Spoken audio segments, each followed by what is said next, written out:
Bismillahirrahmanirrahim. Assalamualaikum warahmatullahi wabarakatuh. Raditu billahi robba wa bil islami dina wa bi muhammadin nabiyya wa rasulah. Rabbi rali sodri wa yassir li amri faqul uqdatan min lisani yafqahu qawli. Perkenalkan, nama saya Rizky Mula Muhammad dengan NPM 0319011354 akan menjelaskan presentasi mata kuliah Al-Islam Kemuhammadiyaan 3 dengan dosen pengampu yakni Ayahanda Samridin. Saya akan menjelaskan atau mempresentasikan bab ke-11 pada buku Kemuhammadiyaan ya, dengan judul Muhammadiyah dan Pemberdayaan Perempuan. Nah, masuk pada Muhammadiyah dan Pemberdayaan Perempuan dalam bingkai Muhammadiyah ataupun dalam rumpun Muhammadiyah ternyata ada organisasi keperempuanan di mana di situ Muhammadiyah mampu memperhatikan mereka. Nama organisasi ataupun bentuk kaderisasi itu ialah Aisyah, di mana Aisyah adalah salah satu organisasi otonom Muhammadiyah yang didirikan bersamaan dengan peringatan Isra Mi'raj Nabi Muhammad pada tanggal 27 Rajab 1335 Hijriah bertepatan dengan 19 Mei 1917 Masehi, yang diketuai oleh Siti Bariyah.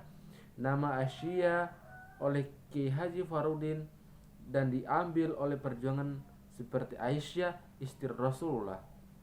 Nasyatul Aisyah adalah organisasi otonom dan kader Muhammadiyah yang merupakan gerakan keputerian dan bergerak di bidang keagamaan serta kemasyarakatan yang berdirinya diawali dengan pembentukan SP Siswa Praja dari ide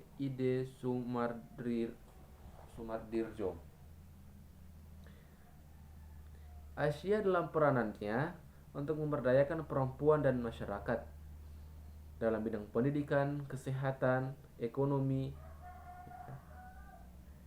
Aisyah adalah satu bentuk organisasi otonom yang dimana bergerak pada bidang keputerian atau keperempuanan. Dan tidak sampai di situ, ternyata Aisyah melingkup pada bidang-bidang kesehatan, ekonomi, dan pendidikan, tapi meliputi bidang ataupun meliputi keperempuanan. Dalam bidang pendidikan contohnya Aisyah ya mendirikan PAUD atau kelompok bermain dan taman kanak-kanak, program keluarga sakinah. Tidak sampai di situ, memberikan juga pengetahuan tentang adab berpakaian muslim dalam Islam. Dalam bidang kesehatan, Aisyah mendirikan rumah sakit khusus ibu dan anak. Dalam bidang ekonomi juga, Aisyah membuat suatu program home industry dan lain-lain. Peran Nasyatul Aisyah adalah membekali ya para remaja putri dengan pengetahuan dan keterampilan. Selain itu, Aisyah memperhatikan masalah kaderisasi dan pengembangan sumber daya kader di lingkungan Angkatan Muda Muhammadiyah atau disingkat dengan AMM.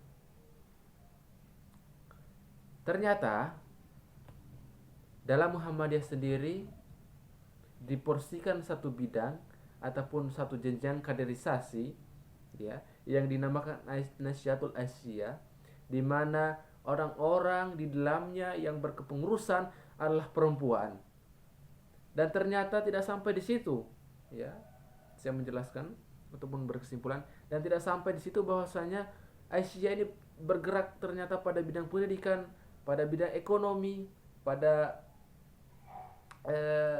bidang tadi pendidikan, ekonomi ya, untuk mampu memberdayakan perempuan-perempuan ataupun mempersiapkan remaja-remaja kini menjadi perempuan-perempuan yang handal serta mampu berkualitas dengan pengetahuan dan wawasan yang mumpuni.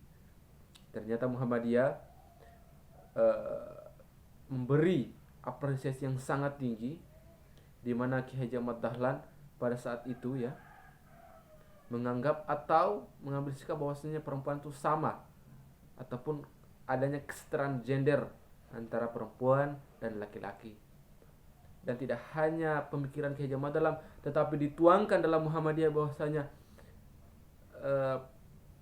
instrumen patriarki itu sangat harus dihindari dalam organisasi Muhammadiyah ini, karena menurut pemikiran Ki Hajar Ahmad Dahlan, kesetaraan gender itu ada hal yang utama, karena Muhammadiyah mengedepankan ataupun menyetarakan perempuan dan laki-laki.